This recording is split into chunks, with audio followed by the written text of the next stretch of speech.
Hello దోస్తులు, welcome to my channel Saikanna vlogs 2324. ఇది వచ్చేసి ఈవినింగ్ అనమాట. ఈవినింగ్ స్నాక్ చేస్తున్నాను నేను మా పిల్లలకి. సమ్మర్ వచ్చేసింది కదండి, ఏదో ఒకటి తింటూ ఉంటారు. సో ఇలా మా బిడ్డ ఏమడిగిందంటే నన్ను సర్వపిండి చేయమని.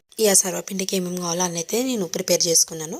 ఫస్ట్ బియ్యం పిండి, కొత్తిమీర, పుదీనా, పసుపు, ఉప్పు, నెక్స్ట్ జీలకర్ర, ధనియాలు, వెల్లుల్లి అన్నీ కలిపి మనం గ్రైండ్ చేసుకోవాలి. గ్రైండ్ చేసుకొని ఇందులో వేసేసుకొని కొంచెం ఆయిల్ వాటర్తో మంచిగా కలుపుకున్నాక ఒక గిన్నెలు అయితే పెట్టుకోవాలి. ఈ గిన్నెలు వచ్చేసి మేము సర్వపిండికి మాత్రమే వాడతామన్నమాట. మా ఇంట్లో స్పెషల్గా ఉంటాయి. గిన్నెనే పొయ్యి మీద పెట్టకుండా కిందనే నార్మల్గానే గిన్నెలో కొంచెం ఆయిల్ వేసి మొత్తం సర్వపిండి అంతా ఇట్లా ఒత్తుకోవాలి చుట్టూ. పల్లీలు అయితే మ్యాండేటరీ, నువ్వులు కూడా, ఆనియన్స్ కూడా చెప్పడం మర్చిపోయినాను. సో చేసిన తర్వాత అట్లుంటుంది. నెక్స్ట్ చాయ్ అయితే తాగుతున్నాం మేము సాయంత్రంగా. సర్వపిండికి తినుకుంటూ తాగితే మస్తు అయితే ఉంటుంది, టేస్ట్ చాలా బాగుంటుంది. చాలామంది రైతులు కూడా తింటారు. మేమైతే చాయ్ తోటి తినేస్తాం. మా పిల్లలు, మా అమ్మయ్య, నేను అందరం కలిసి